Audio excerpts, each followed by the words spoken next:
months back, ASMR Fleur, who I adore and love, created the ASMR book tag, and I immediately loved the idea and knew I wanted to film a version for my channel. And then on top of that, Mauve ASMR, Laura ASMR, and maybe some other people by now have tagged me and asked me to do it as well. So here I am. Today we are doing the ASMR book tag, book tag, book tag. So yeah, there's just a few questions about reading and ASMR and books, and so I'm just gonna be answering them for you today. So sit back, relax, let's get started, and make sure to check out ASMR Fleur and all the amazing creators who tagged me down below. Let's do it. And I'm tagging literally anyone out there who has a Blue Yeti microphone and reads books. Make an ASMR book tag, and yeah, I want to watch it. I definitely will watch it. Okay. Question number 1. When did you start reading / what is your relationship to reading? Well, I would say that I fell in love with reading for the first time when I was in 3rd grade. My teacher, he was named Mr. Yamashita. Shout out to Mr. Yamashita. He would read books aloud to our class a lot, and one of the first ones that he read to us was The Tale of Despereaux. And instantly I was enamored. With this book. I begged my mom to take me to the school's book fair just so I could get my own copy. And I still have that exact copy from 3rd grade on my shelf today. I kept it in pretty good condition, thankfully. But yeah, he also read to us Mr. Popper's Penguins, some other amazing childhood classics. But I would say that I really fell in love with reading when my teachers read to me in class as a kid. I remember I had a middle school teacher who I took a creative writing class from, and she read The Maze Runner by James Dashner, I think is the author. Such a good series, and oh my god, I remember that changed my life too, reading that in class. So yeah, but I would say The Tale of Despereaux in 3rd grade is what really sparked my love for reading. So from that point on, I just was always obsessed with it, and it was always something that I did. My grandma actually used to call me Matilda as a kid because I would read so much. And if you have seen the movie or read the book, Matilda is famous for going to the library and checking out all these books, and yeah, and it's still one of the best movies ever. I love Matilda. And then as I got a little bit older and I was in middle school, I transitioned more into the YA genre. That's when I discovered fan fiction.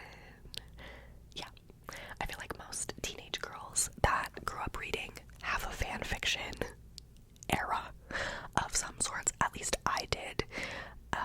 I was a huge Justin Bieber fan, okay, obsessed. If you knew me in elementary school, I literally would make my classmates call me Haley Bieber, it was ridiculous. I think in a way I manifested Haley and Justin, his actual wife Haley, I kind of feel like I manifested that. Anyway, in some off-turn way. But I was obsessed with Justin Bieber, and I just searched as a 13, 14, 15-year-old on my little laptop, Justin Bieber fanfiction, and at the time, what came up was justinbieberfanfiction.com, and I clicked it, and that was a rabbit hole, and the things that I discovered on that website, I will not discuss in detail, but that is what really transitioned my enjoyment of reading into a love also for writing. That's when I started writing myself, and I actually published a few different fan fictions that got a couple thousand reads.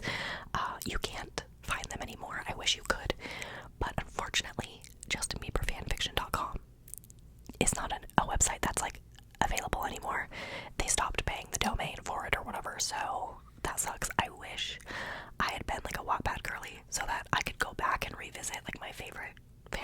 go and see, but all of that is lost in the void.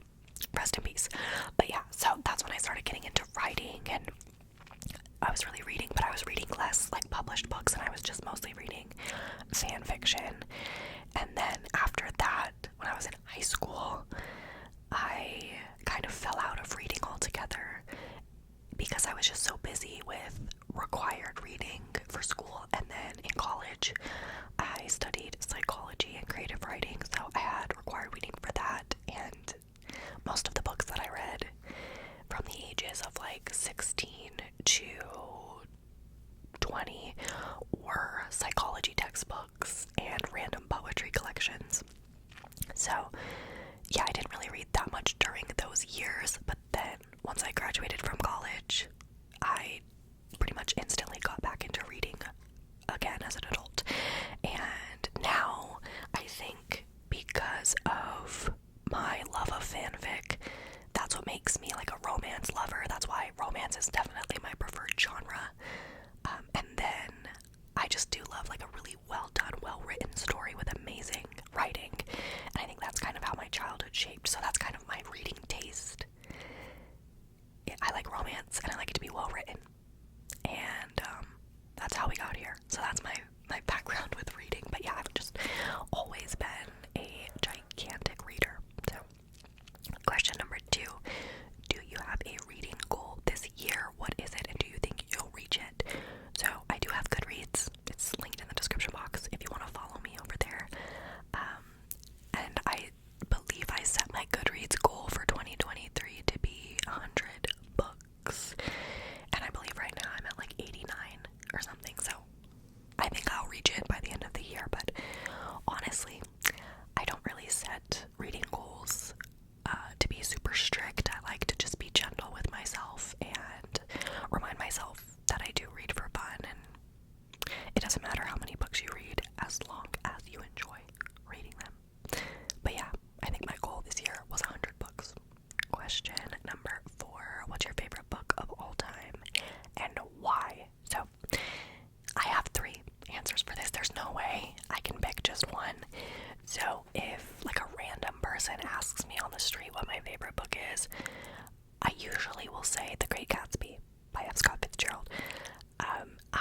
This is my favorite classic. I initially actually saw the movie first with Leonardo DiCaprio. Oh my god, still one of my favorite movies as well. It just like absolutely moved me. And then after that I read the book and was even more obsessed with it, and then we had to read it in school, so I've read it like a good probably 6 or 7 times now. But yeah, it's great. But my favorite like series is the Folk of the Air series by Holly Black, The Cruel Prince, The Wicked King, and The Queen of Nothing. It's a YA fantasy series. It just has everything. It has everything that I enjoy in books.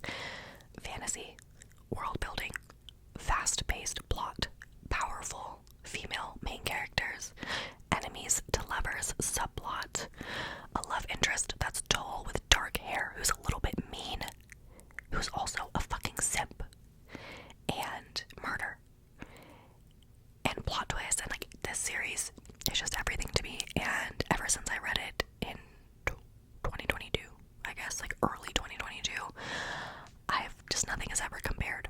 Nothing has ever like given me the same amount of like giddiness that this series gave me. So I gotta go with that.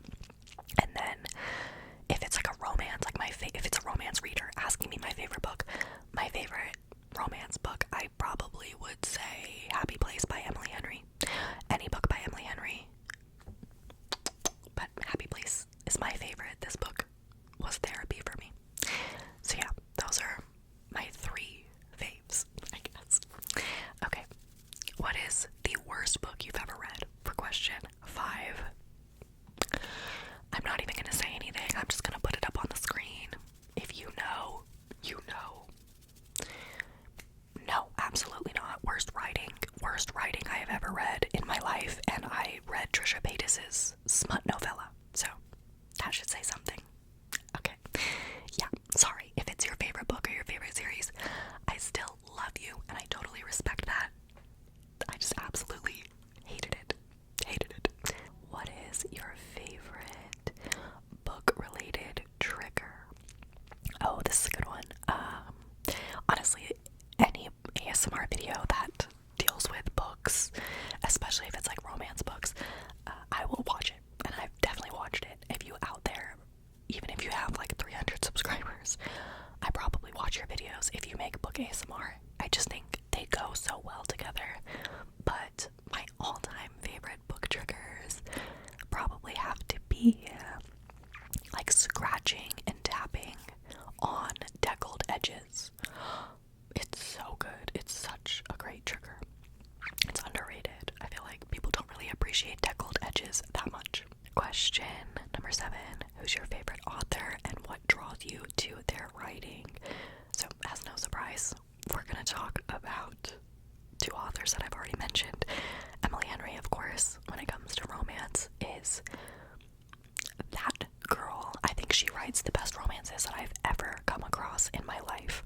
Her characters feel like real people that I'd want to meet on the street, and I love the subtle comments that she makes about feminism and just her beliefs and values, how she just like kind of sprinkles them in, and the way she laces them throughout her stories, and the banter is always amazing, and the writing. Emily Henry, just, I feel like the romance as a genre is so flooded. It's so full of the same things recycled over and over and over. And what I love about Emily Henry's books is that they never feel like, they always feel unique. They always feel like a breath of fresh air. And the way that she writes love feels new and innovative every time. I love Emily Henry. And then of course also my favorite's gotta be Holly Black. I will read everything that she ever writes. I'm currently making my way through her backlist because she's been writing for a while. But yeah, she writes amazing, badass, complex female main characters, and she's the master of the YA fantasy vibes and plot twists, and I love a good plot twist. So yeah, I think the way that Holly Black structures her stories is impeccable. Like the payoff, the little hints and the tiebacks is just so good. I love her books as well. So Holly Black and Emily Henry, till I die. Honorable mention to John Green, because he was definitely my favorite author as a teenager, and I will always have a special place in my heart for John Green. So, okay, what book has had the biggest impact on your life? Question number 8. We already kind of went over it, but I'd probably say The Tale of Despereaux for obvious reasons. I actually plan on getting a Tale of Despereaux tattoo one day. So, okay, question 9. Do you prefer reading physical books or ebooks, and why? I honestly love all formats of books. Audiobooks, physical books, ebooks. It just depends on my mood. But recently, I got my iPad and I discovered how to do the audible narration. So my favorite way to read has become immersive reading, where I'm listening to the audiobook as I'm reading the physical copy. It's the best. And through the Audible and Kindle app, you can have it where as you listen to the audiobook, it will auto scroll and keep up with where you are. It's a life changer. It's amazing. I love it. It's the ultimate lazy girl reading. But yeah, there's just something about having a book being read to you that's really comforting to me. So I've really been in my audiobook era this year. So immersive reading till I die, even if it means I have to buy every single book in 2 copies. My wallet hates me, but I'm happy. Question number 10. How do you choose which book to read next? It's completely random. For me, I am a mood reader through and through, and so there's no rhyme or reason. I'll just pick whatever suits me. Occasionally, I'll make a TBR. Like this month for September, I made a little TBR for a video, or I'll do like a seasonal TBR, but it's always random. I just pick whatever I'm feeling in the moment. Question number 11. Do you have any rituals or reading habits aside from immersive reading, the audiobook with the physical at the same time? I always like to read a little bit before I go to bed.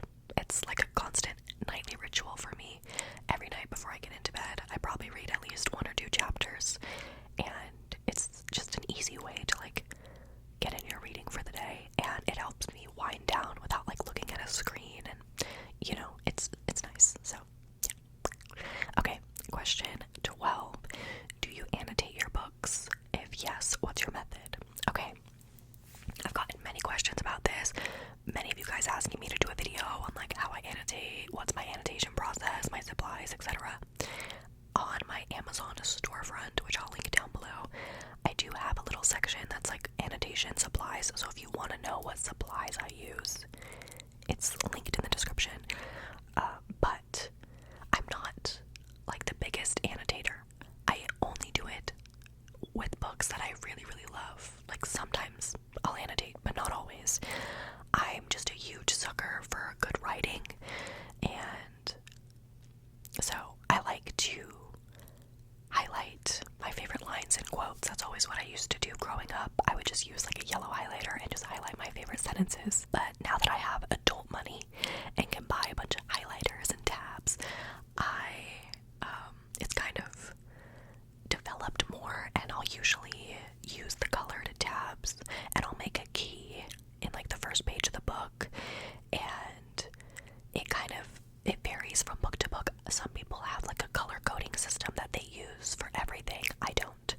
I like to match my tabs to the physical books and make it like pretty, so every key in every book is going to be different, but usually it's something like red is moments that I love, and yellow makes me laugh, and whatever. So then throughout the book, I'll highlight or underline in the same color as the tabs, and that's usually what I like to do. But honestly, the keys, the colors, the methods, what are underlined, whether I write stuff in the margins, whether I highlight, that all varies. It really just depends on my mood. Whatever I think looks cute and whatever is fun to me. But I don't annotate every book. I don't annotate most books. I don't know. Hopefully it makes sense.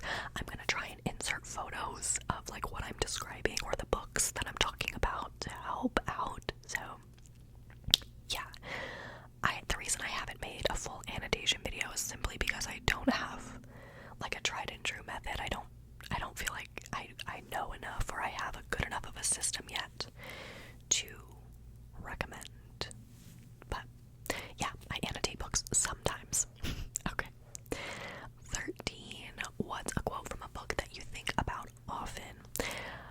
Again, as we mentioned, I mark my favorite quotes. I'm always highlighting and marking, but my like favorite quotes of all time, I have liked and highlighted on my Goodreads profile.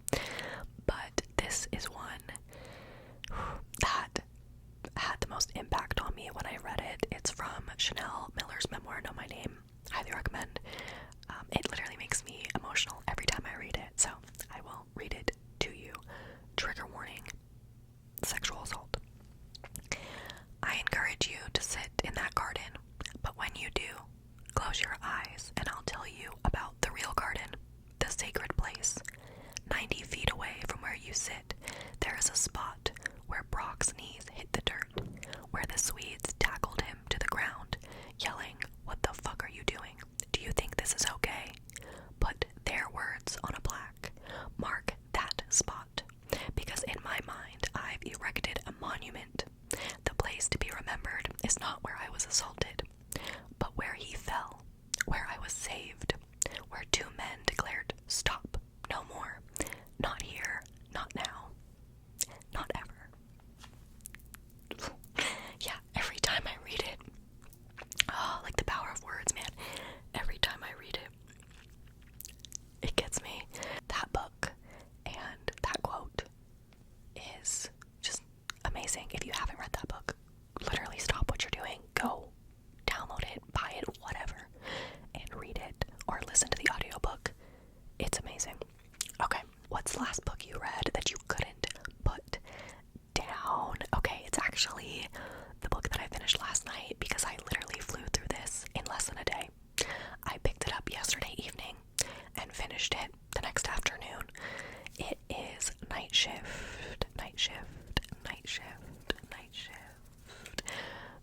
I actually got sent the ARC for this, so I read it on my Kindle. I just flew through it. I could not put it down. This is about Vincent and Kendall is very shy. She's in college, and she works the night shift at the library.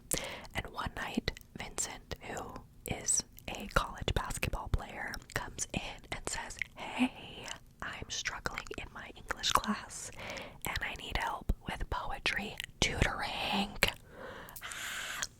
And so she agrees to help him,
ripping, like the drama of the historical romance covers. So I was like, fuck it, I'm gonna read one.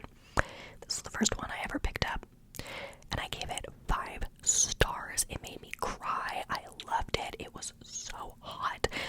It's amazing. It's so good. So if you're interested in historical romance and you haven't read this one, highly recommend. Number 16, what's a book that disappointed you? Again, my most disappointing read of 2023 so far has probably been Terms and Conditions by Lauren Asher. I was surprised at how awful it was, and I actually ended up DNFing it like 35 or 40% of the way through.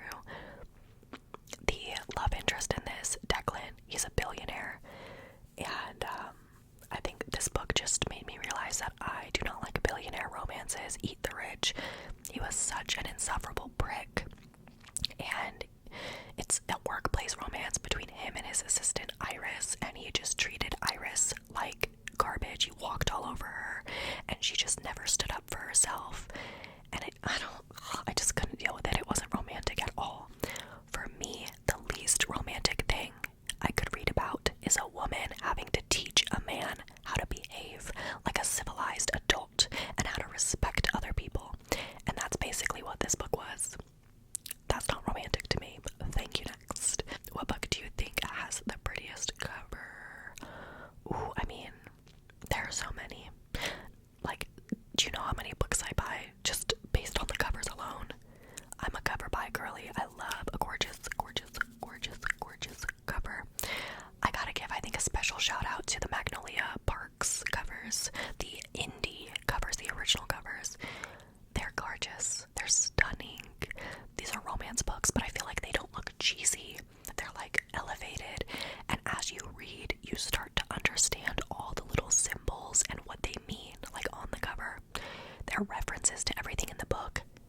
Love the Magnolia Parks covers. The writing is not as amazing, but the covers are gorgeous. The new covers, people really hate them, like the traditionally published ones. I think they're cute, but they will never compare to those. Those are gorgeous.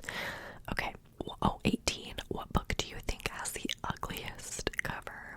Honestly, I don't really own any books that have super ugly covers, because usually if the cover's that ugly, I'll just read it on my Kindle instead. Any book with a shirtless man on it is an immediate no from me. So, yeah. 19. What is your favorite trope? I'm gonna give you my favorite trope in my favorite genres. So for romance, my favorite trope has gotta be he falls first, or reverse Grumpy Sunshine, where like she's grumpy, he's sunshine. And then for fantasy, enemies to lovers. Duh. Okay. Chapter. Girl, we're talking about books. I'm question 20, not chapter 20. What is a book that you read that you would recommend to everyone? We already talked about it, y'all. Know My Name by Chanel Miller. What the fuck are you doing? Go read it. This should be required reading. I think everyone should read this book. Okay. 21. Do you prefer standalone books or series, and why?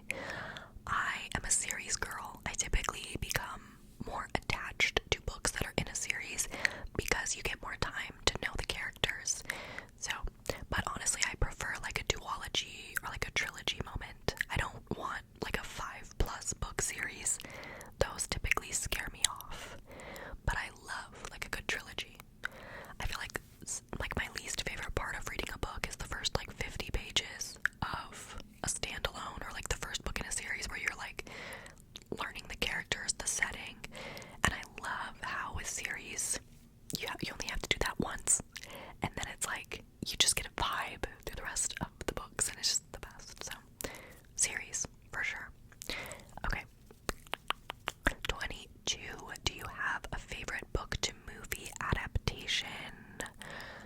Okay, first I gotta give an honorable mention to the Gone Girl movie adaptation, which is brilliant, and the Normal People TV adaptation, because like they are Connell and Marianne, and you cannot convince me otherwise. Those two are amazing. But I'd probably say that my current favorite book to movie adaptation has to be Little Women.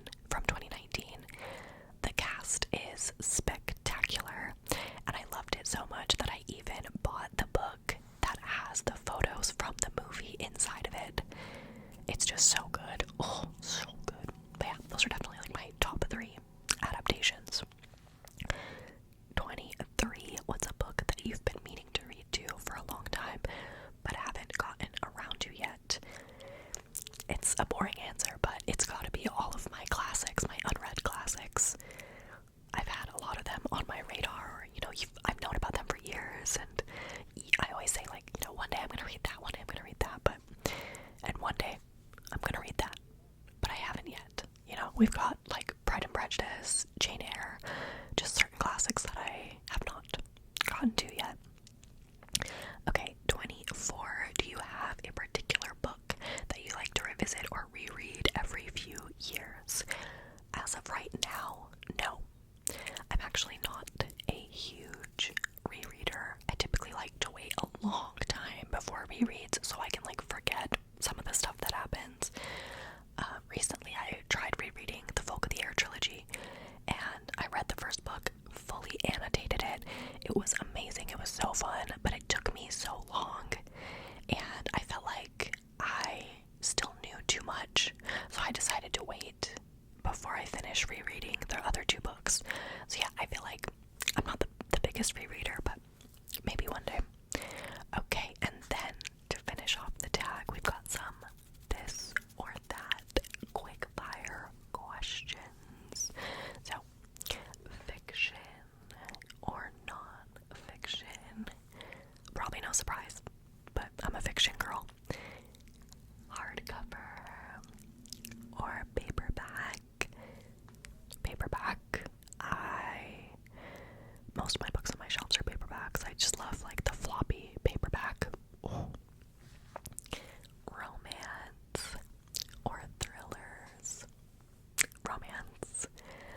Comedy or tragedy? This might be shocking to some, but I love both. But I'm gonna go with tragedy. I love books that make me fucking cry and ruin my life. So, yeah. Classics or contemporary? Contemporary. I know classics are classics for a reason, and I always will respect the impact and the writing quality of classics, and I love reading them every once in a while, but contemporary is what I reach for 99% of the time. Library or bookstore? I mean, both. Like, why not both? Why can't I have both? But I'm gonna pick library. I, more often than not, purchase my books from bookstores, either used bookstores or just like Barnes and Noble. But I also love the library, and I get ebooks and audiobooks from the library all the time. Support your local library, y'all. Get a library card. Do it. Okay. Reading indoors or reading outdoors? Honestly, I'm gonna go with reading indoors, but I do both. Reading on a sofa or reading in bed? On the sofa. If I'm laying down reading, I pretty much can only read in my bed, like with my Kindle, comfortably. So sofa is more versatile. Okay. In silence or with background noise? I would say with background sound. Again, whenever I'm reading, I'm either listening to the audiobook at the same time, or I'll have like ambient noise, maybe